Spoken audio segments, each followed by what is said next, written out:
All right, welcome back. I am talking about a new series called the Owl Diaries. I'm putting together reviews so that you can hear from me kind of my perspective as a third grade teacher, kindergarten teacher, K through sixth grade after school program teacher, what I'm seeing as far as literacy and reading competency, and if these books would be helpful to have your child gain deeper competency when it comes to reading.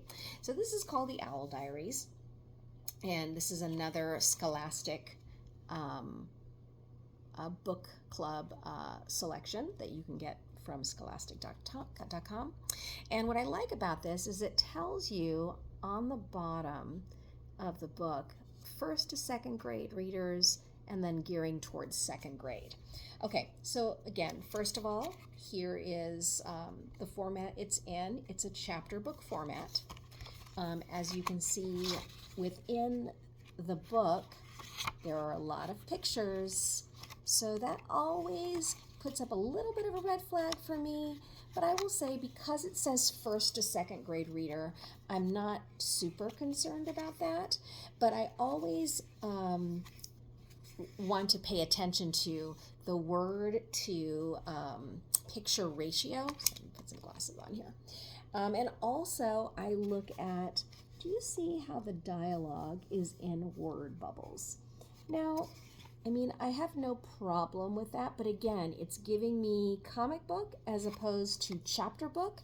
And so I like to point that out, because the fact of the matter is, when you have a genuine chapter book, we're not using the picture to drive the dialogue, right?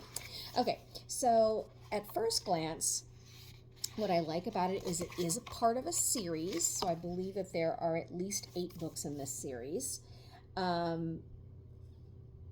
I also like that at the back of this particular series, they do have some reading comprehension questions that cause you to have to go back and reread certain pages in the book. So it really does help the child to go back and go, okay, now listen, when you are taking a test, you don't have to solely base any information or any answers that you're giving just on what you read before. You actually can go back and reread. I love that. That is something that I will tell you that I spent a good part of my third grade year, or year with my third graders, telling them, like, you guys, the essay is sitting right there. You win no prizes for not going back and rereading, and also reading the questions even beforehand, before you get into the reading of the essay, because it kind of helps your brain to latch onto the things that you're going to be answering questions about. Nothing wrong with this. It's a great testing strategy. Okay, so what I liked about it is it definitely is a really sweet story.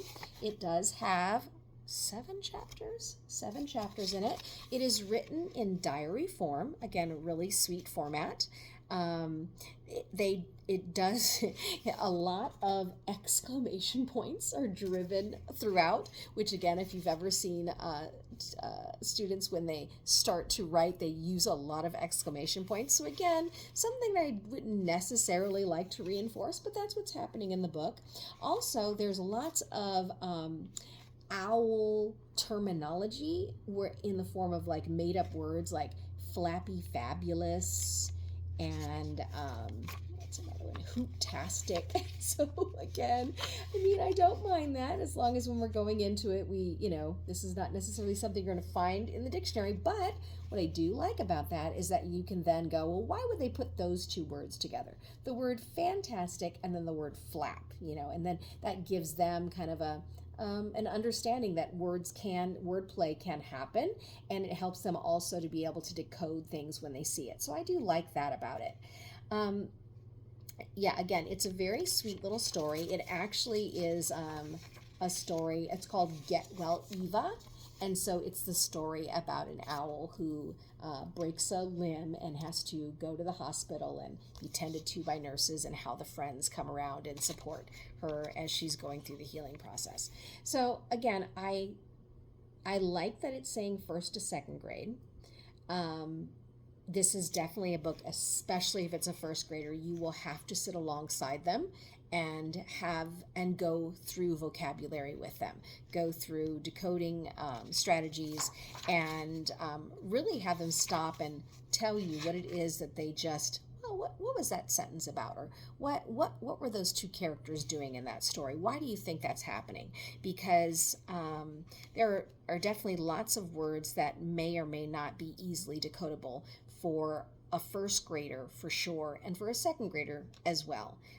Words like carnival and difficult, acorn is used, the word squirrel is used. So yeah, it is again kind of what I'm driving home with all of these reviews that I'm doing, it's not appropriate to just simply hand this book or any book to your child and say, have at it. I think, again, that's how we've kind of gotten into this rut that we've gotten into, is that, we're giving them the book. They feel very competent.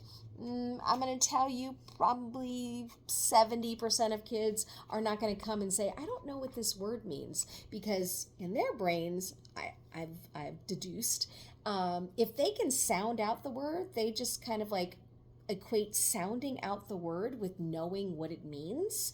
And that's why, again, and I keep promising this, a good dictionary was very helpful for this, to help them just get used to, it's okay to look up things in the dictionary.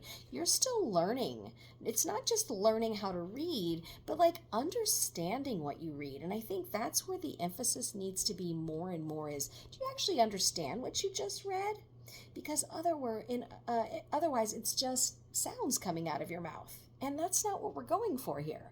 We're going for that you can actually take the story, understand the story to get the enjoyment out of it, but also to be a competent learner in other areas. How do you go about when you are bringing in, absorbing information? Where is that information going? It should be going somewhere, right?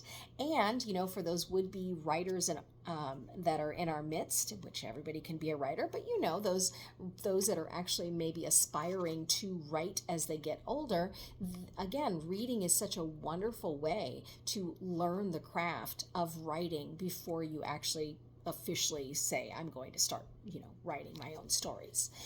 Again, so I hope that you enjoyed this. I would probably give this, if it's for a first grader, as long as you're sitting alongside them, I would give this one 4 stars.